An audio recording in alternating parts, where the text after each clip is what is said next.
శ్రీమతే నమః. మొన్న ఒక కమ్యూనిస్ట్ అంటాను నేను, ప్రజాశక్తి పేపర్ అన్నమాట.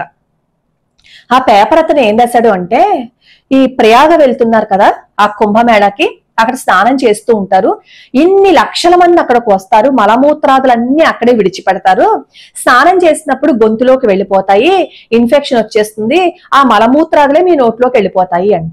ఏం తెలిసి ఇలాంటి వాళ్ళందరికీ మాట్లాడతారు. అది ఫ్లోటింగ్ వాటర్, అక్కడ ఉండదు. ముందు అసలు ఫస్ట్ తెలుసుకున్న విషయం, 40 కోట్ల మంది అక్కడికి వచ్చి స్నానం చేస్తారు. అక్కడ ఏదో జరిగిపోతుంది అని అనుకుంటే వీళ్ళందరూ పిచ్చి వాళ్ళు అక్కడికి వచ్చి చేయడానికి. ఒకసారి నెహ్రూ గారి సమయంలో 800 మంది ప్రాణాలు కోల్పోయారు. ఆ విషయం కూడా మరి ప్రస్తావించాలి కదా కుంభమేళా సమయంలో. ఇది ఎంత కుట్ర! మన హిందువుల మీద బురద జల్లేయాలి, మన హిందూ ధర్మాన్ని నాశనం చేసేయాలి. ఇలా వ్యాధులు ప్రబలుతాయని తెలిసేనా మారిషస్ నుంచి, విదేశాల నుంచి ఎంతో మంది వస్తున్నారు. స్టీవ్ జాబ్స్, ఈ ఐఫోన్ CEO అప్పట్లో, ఆయన భార్య లారిన్ కూడా ఈ కుంభమేళాకి వచ్చి ఉన్నారు. కమల అనే పేరు మార్చుకున్నారు, ఆవిడ పేరుని కమలగా మార్చుకుని మన దేవాలయాల చుట్టూ ఆవిడ తిరుగుతున్నారు. నేను ఈ స్టీవ్ జాబ్స్ గురించి నీమ్ కరోలి బాబా ఆయన చరిత్రలో చెప్పాను, ఒకసారి చూడండి. ఎన్నో కోట్ల రూపాయల ఆస్తి కదా వీళ్ళది. ఆయన చివరి రోజుల్లో అంటారు, డబ్బులు సంపాదించడం కోసం మాత్రమే కాదు మన జీవితం, మనకంటూ ఒకటి మిగిల్చుకోవాలి. మనకి డబ్బున్నంతసేపు మన చుట్టూ అందరూ తిరుగుతారు, మనకి రోగం వస్తే ఆ రోగాన్ని తీసుకోవడానికి ఎవరైనా ఉంటారా? ఎవరు ఉండరు. పలకరించే సమయం కూడా వాళ్ళకు ఉండదు. మనకంటూ ఒక జీవితాన్ని ఏర్పరచుకోవాలి, అదే ఆధ్యాత్మికత అంటారు. మన సంప్రదాయాల గురించి, మన ధర్మం గురించి పరాయి వాళ్ళు తెలుసుకుంటున్నారు, మనమేమో వదిలి పాడేస్తున్నాం. అసలు అక్కడికి వచ్చే నాగసాధువులు అందరూ మామూలు ఆషామాషి నాగసాధువులు అనుకుంటున్నారా? అందులో మహామండలేశ్వరి నాగసాధువులు కూడా వస్తారు. వాళ్ళ శక్తి ఏంటో తెలుసా మీకు? అసలు చావు పుట్టుకలను నియంత్రించే శక్తి కూడా వాళ్ళకు ఉంటుంది. అంత గొప్పవాళ్ళు నాగసాధువులు. అసలు ఎవరు ఈ సన్యాసులు, ఎక్కడి నుంచి వస్తున్నారు అనేది మనం ఈ వీడియోలో తెలుసుకుందాం. ఆదిశంకరాచార్యుల వారి కాలంలో అప్పట్లో బౌద్ధం ఎక్కువగా ప్రాచుర్యంలో ఉండేది. మన దేశం మీదకి బయట నుంచి ఎంతో మంది వచ్చి మన దేవాలయాలని, అలాగే మన సాధువులని హింసిస్తూ ఉండేవారు, మన దేవాలయాలని పడగొట్టేస్తూ ఉండేవారు. వీళ్ళని, ఈ బయట శక్తుల్ని నియంత్రించే అవకాశం గాని, వాళ్ళని అడ్డుకునే ధైర్యం గాని అప్పటి రాజులకి లేదనమాట. అప్పుడు ధర్మాన్ని రక్షించవలసిన అవసరం ఉంది అని చెప్పి ఆదిశంకరాచార్యుల వారు ఈ నాగ సాధువుల సైన్యాన్ని తయారు చేశారు. శాపాలు పెట్టడం ద్వారానో, ఆర్తనాదాల ద్వారానో ధర్మం రక్షింపబడదు, యుద్ధం చెయ్యాలి అని చెప్పి ఈ సైన్యాన్ని తయారు చేశారనమాట. నాగ సాధువులంటే శివనామస్మరణ చేస్తూ, మంత్ర తంత్ర సాధనలు చేస్తూ, అస్త్ర శస్త్రాలను కూడా ఎలా ఉపయోగించాలి అనే దాంట్లో వాళ్ళు తర్ఫీదు తీసుకుంటారు. అలాంటి వాళ్ళు నాగ సాధువులు.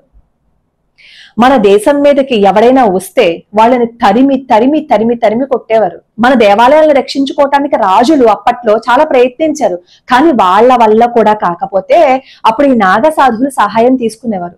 నాగ సాధువుల సంఖ్య 100ల్లో ఉన్నా మన దేశం మీదకి దండయాత్రకు వచ్చిన ఈ ముఘలుల సైన్యం వేలల్లో ఉండేది. అలాంటి వేలల్లో ఉన్న ఈ ముఘల సైన్యాన్ని 100ల్లో ఉన్న ఈ నాగ సాధువులు ఏం చేసేవారు తెలుసా? ఓచకోత కోసేస్తే అక్కడ ఉన్న పండితులు, ఎంతో మంది రుద్రులు విలయతాండవం చేస్తూ రక్తంలో తడిసిపోయి ఉన్నారా అన్నట్లుగా అనిపించేదట. అంతలా ఓచకోత కోసేశారు ముఘలని. మన దేశం మీదకి కన్నెత్తి చూడాలి అంటే భయపడేవారు. అయితే ఈ నాగ సాధువులు ఎప్పుడు ఒంటి మీద విభూది మాత్రమే రాసుకుంటారు, ఒక్క నూలు పోగు కూడా ఉండదు. గడ్డ కట్టించే చలి అయినా, కుంభవృష్టి కురిసిపోతున్నప్పుడైనా, ప్రచండంగా నిప్పులు కురుస్తున్న వాతావరణంలో అయినా సరే ఒంటి మీద ఒక్క నూలు పోగు ఉండదు. శరీరానికి నూనె రాసుకోరు, సబ్బును ఉపయోగించుకోరు. అసలు ప్రాపంచిక విషయాల మీద వాళ్ళకి ధ్యాస అనేది ఉండదు. వీళ్ళు ఎప్పుడు హిమాలయాల్లో తపస్సు చేసుకుంటూ ఉంటారనమాట. ఒక్క కుంభమేళా జరిగేటప్పుడు మాత్రమే వీళ్ళు బయటకు వస్తారు తప్ప ఇంకెటువంటి పరిస్థితుల్లోనూ వాళ్ళు బయటికి రారు, బయట కనిపించరు. మనం అనుకుంటాం ఈ నాగ సాధువులు అంటే ఇప్పటి కాలంలో ఉన్న వాళ్ళేమో అని. కాదు, త్రేతాయుగం నుంచి ఈ నాగ సాధువులు అనేవాళ్ళు ఉన్నారు. ఈ నాగ సాధువులకి మూల పురుషుడు ఎవరో తెలుసా? దత్తాత్రేయ స్వామి వారు.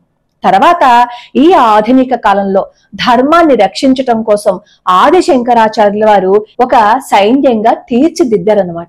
ఈ నాగసాధువులు ఎంత దైవభక్తి కలవాళ్ళో అంత దేశభక్తి కూడా వీళ్ళకుంది. దేశం కోసం ప్రాణాలు అర్పించటానికైనా, ప్రాణాలు తీయటానికైనా వాళ్ళు సిద్ధంగా ఉంటారు. ఈ నాగసాధు సంప్రదాయంలో హోదాలు కూడా ఉన్నాయి. అంటే క్లర్క్, ఆ తర్వాత ఏమో మేనేజరు, ఆ తర్వాత డివిజనల్ మేనేజర్, ఇలా ఎలా ఉంటాయి ఒక ఆఫీస్ లో, అలా ఈ నాగసాధు సంప్రదాయంలో కూడా హోదాలు ఉంటాయి. ఆ హోదాలు అంటే ఒక్కొక్క దాంట్లో ఒక్కొక్క మెట్టు ఎక్కుకుని వెళ్దాం అనమాట. ఆ హోదాలు ఏంటి అంటే నాగసాధు, మహంతు, శ్రీ మహంతు, ఠానాపతి మహంతు, పీర్ మహంతు, దిగంబరేశ్వర్, మహామండలేశ్వర్, ఆచార్య మహామండలేశ్వర్. ఒక వ్యక్తి నాగసాధువుగా మారాలి అంటే కొన్ని నియమాలు ఉంటాయి. ఆ నాగసాధువుగా మారాలనే వ్యక్తి బ్రహ్మచర్యం పాటించాలన్నమాట. అసలు వేటి మీద కోరిక అనేది ఉండకూడదు. బ్రహ్మచర్యము అంటే శరీరానికి మాత్రమే కాదు, మనసును కూడా వాళ్ళు నియంత్రణలో ఉంచుకోవాలి. ఈ నాగసాధువుగా మారాలి అని అనుకునే వాళ్ళు ఈ అఖాడాలకు వచ్చినప్పుడు వాళ్ళు అంటారనమాట, మేము మీ అఖాడాలో చేరాలని అనుకుంటున్నాము అని అన్నప్పుడు కొన్ని ప్రశ్నలు వేస్తారు ఆ అఖాడాలో ఉన్నవాళ్ళు. ఆ ప్రశ్నలు వేసినప్పుడు వాళ్ళకి నచ్చితేనే అక్కడ అఖాడాల్లోకి వెళ్లి నాగసాధువులుగా మారాలని అనుకున్న వాళ్ళని తీసుకుంటారు.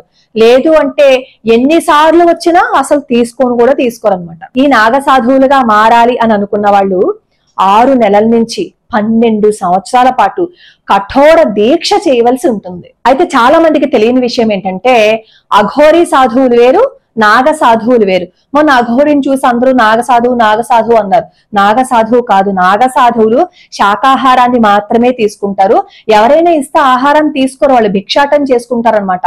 భిక్షాటనకు వెళ్ళినప్పుడు ఆయన నుంచి వాళ్ళకి భిక్ష లాభించలేదు అని అనుకోండి, అప్పుడు వాళ్ళు ఇంకా ఆ రోజు ఏం తీసుకోరు, ఉపవాసం ఉంటారు. అంత కఠినమైన దీక్షల్లో ఉంటారు.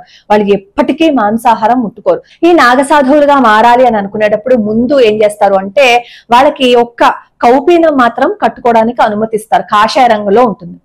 తర్వాత ఒక్కొక్క స్టెప్ వెళ్లేసరికి వాళ్ళకి ఈ శిక్షణలంతా బాగా తీసుకునేసరికి కొన్ని మారిపోతూ ఉంటాయి. వీళ్ళు ధరించే విభూది, వీళ్ళు ధరించే ఈ రుద్రాక్షలు ఏవైతే ఉన్నాయో వాటిని చూసి వీళ్ళు ఏ ఆఖాడాకి చెందిన వాళ్ళు అని చెప్పి మనం నిర్ణయించుకోవచ్చు అనమాట. మనకంటే తెలియదు కానీ అన్ని వేల మంది నాగసాధువులు ఉంటే ఆ నాగసాధువులు ఎవరెవరు ఏ ఆఖాడాకి చెందిన వాళ్ళు అనేది దూరం నుంచి చూసి బాగా వాళ్ళతో ఎవరికైనా పరిచయం ఉంటే వాళ్ళు చెప్పేస్తారట. కేవలం వాళ్ళు ధరించిన రుద్రాక్షల ద్వారా వాళ్ళు ఎవరు అనేది తెలిసిపోతుందిట. ఇలా నాగసాధువుగా మారిన తర్వాత ఎంతో శిక్షణ తీసుకున్న తర్వాత వాళ్ళు సన్యాసులుగా మారాలి అంటే గుండు గీయించుకుని వాళ్ళ పిండ ప్రదానాన్ని వాళ్ళు చేయించుకుని ఎన్నో కఠినమైన శిక్షణలు వాళ్ళు తీసుకున్న తర్వాత విరజా హోమం కూడా చేసుకోవాలట. ఆ విరజా హోమం కూడా చేసుకున్న తర్వాత వాళ్ళ పిండ ప్రదానం వాళ్ళు పెట్టుకున్న తర్వాత వాళ్ళని అధికారకంగా నాగసాధువులుగా ఒప్పుకుంటారట. అయితే ఈ నాగసాధువుల సంప్రదాయాలు హోదాలు ఉన్నాయి చూసారా, చివరిది ఉంది కదా మహామండలేశ్వరు. ఈ మహామండలేశ్వర్ స్టేజ్ వచ్చేసరికిట చావు పుట్టుకలను కూడా శాసించే శక్తి వస్తుందిట మహామండలేశ్వరికి. నేను ఆ కమల గారి గురువు పేరు తెలుసుకున్నప్పుడు నాకు అదే గుర్తుకొచ్చింది. అంతటి గొప్ప వాళ్ళ వీళ్ళందరు గురువులు అని అనిపించింది నాకు అనమాట. అలానే ఈ నాగసాధువులు ఎంత కాలమైనా సరే ఆహారాన్ని తీసుకోరు, మంచినీడు కూడా తీసుకోరు. మనం కుంభమేళాకు వచ్చిన వాళ్ళలో ఒక 40 సంవత్సరాల పాటు అసలు ఆహారం తీసుకుని ఒక బాబాని మనకి ఈ మధ్య వైరల్ అవుతోంది కదా, వాళ్ళు అలా ఎలా ఉండగలుగుతున్నారు అంటే వాళ్ళ సాధన. మనకి పైకి దిగంబరంగాను వాళ్ళని చూస్తే ఏదో లోకుగాను మనకి కనిపిస్తూ ఉంటారు, కానీ వాళ్ళు ఎంత దైవ భక్తులో అంత దేశభక్తులు. వాళ్ళని రూపొందించింది ఎవరు? సామాన్యుల ఆది శంకరాచార్యుల వారు వీళ్ళందరినీ రూపొందించారు. అలాగే దశనామి సంప్రదాయం అనేది అద్వైత వేదాంతంలో సన్యాసి వ్యవస్థను సూచించే ఒక సంప్రదాయం. అది శంకరాచార్యుల వారు సనాతన ధర్మ సంస్థాపనకై భారతదేశం నలువైపులా శృంగేరి, పూరి, ద్వారక, జ్యోతిర్మఠం అనే 4 ప్రదేశాలలో 4 పీఠాలని ఏర్పాటు చేశారు. ఒక్కో పీఠానికి ఒక్కో ఆచార్యులని నియమించారు. ఆయన శిష్య ప్రశిష్యులందరినీ దశనామి సన్యాసులుగా పరిగణిస్తారు. వీళ్ళ పేర్లలో చివర గిరి, పురి, భారతి, సరస్వతి, నంద ఇలాంటివన్నీ వస్తూ ఉంటాయి కదా. వీళ్ళందరూ కూడా ఆది శంకరాచార్యుల వారి శిష్య పరంపరలోని వాళ్లే. మిగతా విషయాలు తర్వాత ఎపిసోడ్ లో మనం తెలుసుకుందాం. లోకా సమస్తా సుఖినో భవంతు, సర్వే జనా సుఖినో భవంతు.